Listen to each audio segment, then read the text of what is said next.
Assalamualaikum warahmatullahi wabarakatuh. Pada bagian yang kedua, persiapan UTBK, kita akan membahas tentang kinematika ya. Kinematika itu bagian dari fisika yang mempelajari tentang gerak. Oke, kita mulai dari materi yang pertama itu tentang GLB ya. GLB dan GLBB sekalian aja lah ya. Kita bahas dua ini dulu. Nah, jadi ada GLB dan GLBB. GLB seperti yang sudah kalian tahu itu adalah gerak lurus beraturan ya. Jadi GLB itu gerak lurus beraturan. Nah, ciri khasnya apa? Nah, benda ketika menjalani GLB itu ciri khas yang pertama namanya juga gerak lurus, pasti lintasannya. Jadi di sini sebutkan ya, lintasan itu pasti berbentuk garis lurus ya. Jadi lintasan lurus. Kemudian yang kedua, ciri khas untuk GLB itu adalah kecepatannya konstan. Ya, kecepatannya konstan. Tapi nggak boleh nol ya, karena dia kan bergerak. Kalau nol kan nggak gerak ya. Nah, jadi di sini kecepatan konstan tapi nggak boleh nol, jadi ada gitu ya. Kemudian yang ketiga, ciri khasnya adalah percepatannya yang nggak ada. Jadi percepatan ini nol gitu ya, jadi nggak boleh ada percepatan. Oke, itu GLB. Nah, pada gerak GLB ini, itu rumusnya cuma satu ya, kalau kalian ingat, yaitu perpindahan, biasanya delta S ya, atau delta X boleh, kalau dia bergeraknya sepanjang sumbu X, atau delta R, kita tuliskan saja delta S misalnya ya. Nah, ini rumusnya cuma V dikali dengan T saja. Nah, jadi ini saja rumusnya ya. Jadi delta S itu perpindahan, V-nya itu kecepatan, T-nya selang waktu. Oke ya, itu GLB. Oke, nah berikutnya kita akan mengingat kembali tentang GLBB. GLBB, mudah-mudahan kalian ingat juga nih ya. Jadi GLBB itu adalah gerak lurus berubah beraturan ya. Jadi namanya di sini ada tambahan berubah ya. Jadi yang berubah apanya? Nanti yang berubah kecepatannya ya. Jadi kalau GLB itu kecepatannya konstan, nah nanti pada GLBB enggak ya. Nah, jadi di sini masih tetap gerak lurus sehingga lintasannya juga masih berbentuk garis lurus. Jadi di sini lintasannya masih lurus ya, masih lurus. Nah, kemudian ciri khas yang lain apa? Kecepatannya tidak konstan ya. Jadi di sini karena ada percepatan, jadi kecepatan di sini tidak konstan ya, tidak konstan. Nah, yang konstan apanya? Yang konstan itu adalah percepatannya. Jadi percepatannya konstan. Nah, boleh konstan 0 nggak? Nggak boleh, karena kalau 0 berarti kan nanti GLB, bukan GLBB ya. Jadi percepatan konstan tapi nggak boleh sama dengan 0 gitu ya. Oke, nah pada GLBB ini itu persamaannya yang harus kalian ingat ya. Perpindahan ya delta S misalnya itu sama dengan V0 dikalikan dengan T ditambah dengan setengah AT kuadrat. Oke ya, masih ingat kan ya? Tadi delta S itu adalah perpindahan, V0 kecepatan awal ya. T tadi sudah ya, selang waktu, kemudian setengah kali A-nya percepatan, kemudian T kuadrat. Oke ya, T-nya selang waktu tadi. Nah, kemudian kalau kita misalnya mau cari kecepatan pada saat T, ini sama aja mengatakan V0 ditambah dengan A kali T gitu ya. Kalau kita mau gabungkan dua persamaan ini, kalian punya yang ketiga nih. Jadi VT kuadrat itu sama dengan V0 kuadrat ditambah 2A dikalikan dengan delta S. Gitu ya. Oke, jadi ini adalah rumus untuk GLBB. Nah, jadi ini nggak boleh dilupakan ya sampai kapanpun nih. Sampai kalian berhasil menembus ke PTN nanti. Ini nggak boleh lupa. Oke, itu tentang GLB sama GLBB. Nah, di sini ini Bapak tambahkan sedikit ya. Ini tolong jangan dilupakan tentang grafik ya. Jadi tentang grafik. Nah, grafik pada kinematika itu ada 3 ya. Ini ya tolong diingat. Yang pertama, grafik itu antara posisi S misalnya terhadap waktu. Kemudian grafik kedua itu antara kecepatan terhadap waktu. Kemudian grafik yang ketiga itu adalah percepatan terhadap waktu. Nah, grafiknya ada 3 ini. Hati-hati membacanya. Jadi misalnya kita punya grafik antara posisi terhadap waktu. Misalnya kita buat aja gini misalnya ya, bentuk grafiknya. Nah, nanti kalau kalian punya grafik seperti ini, hanya satu yang bisa kalian dapatkan dari grafik ini, yaitu apa? Kalian hanya boleh mencari gradien. Ya, tahu kan ya, gradien itu kemiringan garis. Jadi kalau misalnya kalian bisa mencari panjang ini, sebut saja di sini panjangnya P misalnya ya. Kemudian ini panjangnya misalnya adalah Q, maka kemiringan garis itu sama aja dengan P dibagi Q. Nah, itu kalian akan dapatkan kecepatan namanya. Nah, jadi di sini adalah gradien atau kemiringan garis. Ya, itu sama dengan apa? Ya, P dibagi dengan Q tadi. Nah, jadi kalian cuman dapat kecepatan dari gradien grafik antara posisi terhadap waktu. Nah, sementara kalau misalnya grafik V terhadap T, di sini ini kita buat grafiknya sama aja ya, misalnya seperti itu. Cuman kalau grafiknya itu adalah kecepatan terhadap waktu, nanti kalian bisa mencari dua hal di sini. Pertama, kalian boleh mencari gradien kayak tadi, ya. Nah, jadi kalau ini misalnya panjangnya apa tadi? Ini misalnya panjangnya adalah P misalnya. Kemudian ini panjangnya seperti yang awal tadi ya, Q misalnya. Nah, nanti kalau kalian cari gradien, kalian bisa mendapatkan percepatan di sini. Itu sama dengan gradien. Gradien, ya. Itu sama dengan apa? Ya sama ya, P dibagi Q. Nah, yang kedua, kalian boleh mencari luas daerah di bawah kurva ini. Jadi luas daerah ini, ya, yang bentuknya kalau grafiknya gini ya trapesium ini ya. Nah, luas ini menyatakan apa? Nah, luas ini menyatakan perpindahan. Jadi nanti delta S-nya itu sama dengan luas kalau kalian cari, gitu ya. Jadi kalian bisa mencari luas, bisa mencari gradien. Kalau grafiknya posisi terhadap waktu bisa nggak dicari luas? Bisa, tapi nggak ada maknanya, gitu ya. Nah, kemudian untuk grafik yang ketiga, misalnya ini kita buat sama saja ya, misalnya begitu. Nah, di sini kalau grafiknya adalah percepatan terhadap waktu, kalian hanya bisa mencari luas daerah saja. Ya, gradien bisa dicari, tapi nggak ada artinya. Nah, di sini kalau kalian cari luas daerah ini, maka luas itu menyatakan apa? Menyatakan perubahan kecepatan. Ya, jadi di sini sama dengan luas. Oke ya, jadi ada 3 grafik semacam ini. Oke, nanti kita lanjutkan pada bagian yang berikutnya, itu adalah terkait dengan gabungan antara GLB sama GLBB yang kita kenal sebagai gerak parabola. Oke ya, nanti kita lanjutkan dengan gerak parabola. Sekarang kita lihat contoh soal yang lain ya. Ini soal UTBK juga. Coba kita cek di sini ceritanya dua mobil A dan B bergerak saling berlawanan dari posisi yang sama. Mobil A bergerak dengan kecepatan ini 20 ya. Ini adalah kecepatan mobil A 20 meter per second. Jadi kita tulis saja VA ya. Di sini ini sama dengan 20 meter per second. Kemudian B itu bergerak dengan kecepatan konstan. Ini adalah 30 meter per second. Oke, berapa waktu yang dibutuhkan sehingga kedua mobil terpisah sejauh 1.200 meter? Oke ya. Nah, jadi di sini kalau kita coba ilustrasikan ya, kurang lebih gini. Jadi ini misalnya ada lintasan lurus begitu. Nah, kemudian di sini ada dua mobil tadi ya, bergerak pada arah yang berlawanan. Jadi misalnya di sini adalah mobil A ya, mobil A. Kemudian di sini ada mobil B misalnya. Ya, mobil B ini bergerak dengan berlawan arah, ini VA misalnya. Kemudian ke sana ini VB. Nah, pada saat tertentu ini diharapkan misalnya pada saat itu A udah sampai sini.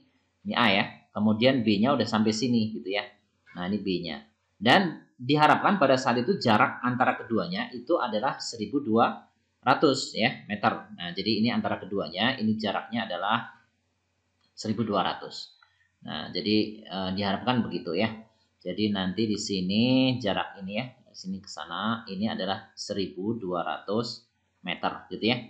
Nah, kalau kita coba tuliskan persamaannya, tentu saja jarak 1.200 meter ini kan jarak A ditambah dengan jarak B kan. Jadi pada saat itu jarak tempuhnya si A adalah yang ini gitu ya. Ini adalah SA misalnya. Dan pada saat itu jarak tempuhnya si B kan yang ini kan ya. Nah, ini adalah SB-nya gitu. Nah, jadi nanti kita bisa tuliskan begini, berarti SA ditambah dengan SB itu sama dengan 1.200 meter kan gitu. Nah, sementara A dan B ini kan menjalani dua-duanya GLB kan. Jadi GLB. Nah, kalau kita menggunakan konsep jarak saja, jadi kita langsung melihat di sini jarak ya. Jadi ke kiri kita anggap positif juga, ke kanan juga positif karena kita menggunakan konsep jarak. Kita tidak menggunakan vektor di sini. Jadi jarak tempuh A ya di sini sama aja dengan VA kalikan T kan gitu. Ditambah kemudian jarak tempuhnya B di sini VB dikalikan dengan T. Jadi sama dengan 1.200. Oke. Masukkan nilai VA dan VB ya. Jadi di sini 20T ditambah dengan 30T itu sama dengan 1.200. Atau di sini 50T itu sama dengan 1.200 gitu. Jadi T-nya berapa? Ya tinggal 1.200 dibagi dengan 50 ya. Nah, kalian sederhanakan saja. Nanti di sini 12 dibagi 5 itu 2 ya. 2 berarti masih berapa nih? 2 kan 10, 20 berarti 4 ya di sini ya. Oke. Jadi 24 second. Nah, jadi ketika T sama dengan 24 second, jarak A dan B adalah 1200. Oke ya, jadi jawabannya adalah C. Mudah-mudahan bisa dipahami. Oke, sekarang kita lihat nomor yang lain ya. Jadi ini masih kita bahas soal-soal UTBK tahun 2019. Ini masih tentang GLB ya. Dua buah benda bergerak saling mendekat. Benda A bergerak ke kanan dengan kecepatan V, sedangkan benda B bergerak ke kiri dengan kecepatan 30 meter per second. Jika mula-mula kedua benda terpisah sejauh 1200 meter, berapa kecepatan A saat bertemu B jika B saat itu menempuh jarak 720 meter. Oke ya. Jadi kalau kita ilustrasikan ya. Jadi di sini nih misalnya lintasannya tadi, ini misalnya ada lintasan begitu. Kemudian di sini tadi disebutkan ada mobil apa namanya? Mobil A lah misalnya di sini ya. Kemudian di sini ada mobil B gitu. Nah, pada saat itu keduanya terpisah pada jarak tadi disebutkan ya. Jadi jaraknya adalah berapa? 1200 ya. Nah, jadi 1200. Nah, jadi ini jarak antara A dan B dikasih tahu adalah 1200 meter. Oke, di sini tadi disebutkan coba kita cek lagi, benda A bergerak ke kanan ya, bergerak ke kanan. Jadi A-nya ke sana dengan kelajuan V. Jadi di sini VA-nya sama dengan V. Nah, kemudian sedangkan B bergerak ke kiri dengan kelajuan 30 meter per second ya. Jadi ke sana. Ya, ini VB. Kita masih menggunakan konsep jarak saja ya. Jadi di sini 30 meter per second. Terus jika mula-mula kedua benda terpisah itu tadi sudah ya. Kemudian berapa kecepatan A saat bertemu dengan B ya. Jadi kecepatan A saat bertemu dengan B. Jika saat itu B telah menempuh jarak, jadi misalnya ketemunya di sini. Ya, ketemunya misalnya di sini nih. Nah, di sini ketemu. Nah, terus dikatakan di sana jarak tempuhnya B kan yang ini ya. Nah, jarak tempuhnya B itu sudah dikasih tahu besarnya adalah 720 di sini ya. Jadi dari sini sampai sini itu jaraknya adalah misalnya SB misalnya ini adalah 720 meter. Nah, otomatis kan kita bisa menghitung SA kan ya. Jadi di sini kalian tahu berarti SA-nya berapa dong? Ya tinggal dikurangkan saja. Jadi jarak tempuhnya si A itu adalah 1200 ya. Jadi jarak A sampai B 1200 dikurangi SB ini kan 720 ya. Nah, jadi kalau kita hitung berapa dong ini? Ini sama dengan berapa nih? Ini sama dengan 480 ya. Jadi 480 meter nih gitu. Nah, sehingga nanti kalau misalnya kita cari berapa sih VA, ya otomatis VA, jadi SA itu kan sebenarnya apa sih? Ya ini adalah VA dikalikan dengan T kan gitu ya.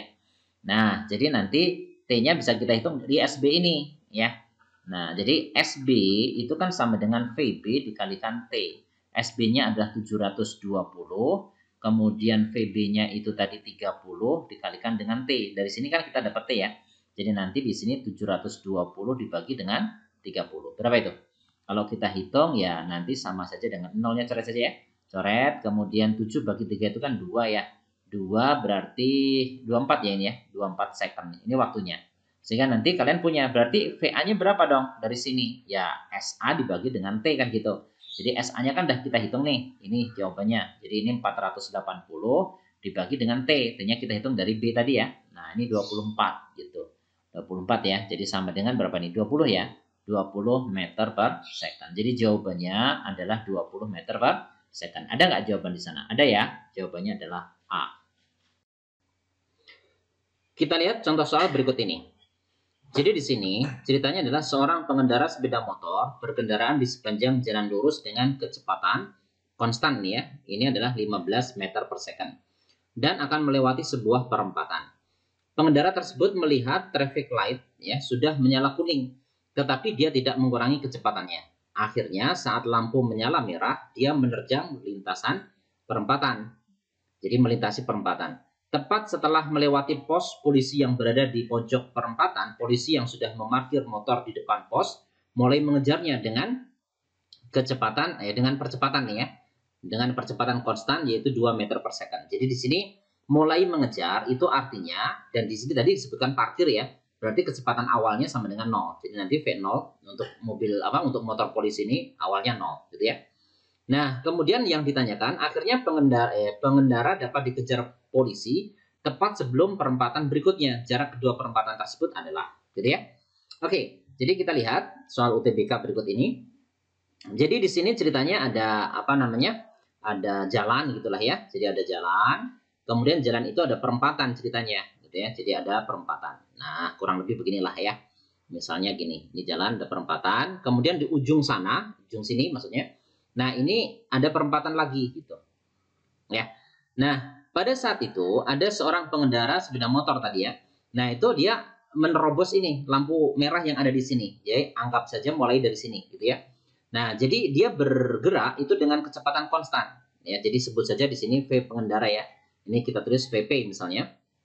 Itu adalah 15 ya, 15 meter per second gitu. Nah, ketika dia melintasi apa namanya? Perempatan, itu diamati oleh polisi dan ketika saat itu juga ya polisi mengejar ya. Jadi di sini polisi bergerak tapi dengan kecepatan awalnya sama dengan 0 gitu ya. Dengan percepatan sama dengan berapa tadi? Percepatannya adalah 2 meter per second kuadrat. Nah, sesampainya di sini ini bersama-sama lagi ya. Jadi bersama-sama lagi. Jadi artinya terkejar ya sesaat sebelum mencapai perempatan ini. Yang ditanyakan adalah jarak perempatan ini berapa? Ya, satu perempatan dengan perempatan yang berikutnya. Nah, ini berapa sih jaraknya? Gitu ya. Oke. Jadi di sini yang jelas bahwasanya si pengendara motor ini itu melaju lebih dulu sebenarnya. Karena dari awal dia sudah punya kecepatan 15. Jadi dia sebenarnya melaju di depan polisi gitu ya. Kan polisi mulainya dari kecepatan 0 kan. Nah, jadi pada saat itu dia melaju lebih dulu. Ya meskipun waktunya bersamaan ya, pas di perempatan ini itu bersamaan waktunya, tapi polisinya mulai dari kecepatan awal 0. Nah, kalau kita lihat di sini si pengendara motor ini geraknya GLB, gerak lurus beraturan, sementara polisinya itu bergerak dengan GLBB. Tapi yang jelas ketika sudah tersusul ya, terkejar, itu S-nya sama. Jadi kalau kita tuliskan, nanti di sini S si pengendara itu sama aja dengan S polisi gitu.